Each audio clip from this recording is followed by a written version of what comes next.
Grabe, medyo taw-taw na kita wala naka-vlog, no? For today's video, naaday ta karon dere sa lugar kung asa makita ang bunga sa mangga na astang dagkua og puro pa yun mga yelo. Sa makatagna kung asa ni na lugar, hatagan na kung 1 kilong mangga. Bitaw guys, wala na tay mga tinuyuan na pag-vlog karon, no? So diyan na lang ta maka-vlog og naatay mga lakaw na sama sa ing-ani. So pag-abot na to diri, grabe na amazed sa lugar, no? So di na to palagpaso na dili ta maka-vlog diri. So mo ni ilang lugar guys, nice kaayo diri, pwede magkaon-kaon, mga snacks ug uban pang pwede na to makaon diri.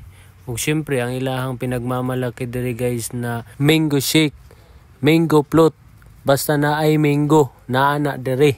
Og pagsaka nato diri sa ibabaw guys, naaday nindot na pwesto diri, oh. Pwede mag picture. Nice jud kayo guys, kay mura siya og bato nagibangagan sa tunga para mahimong kwarto or kan-anan.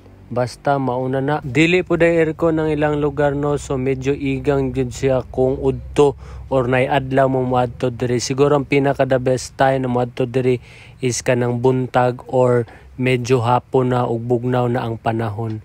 Ug syempre di na to palagpason guys, na i-feel ang nindot kaayo nila nga lugar diri sa Purok Mangga.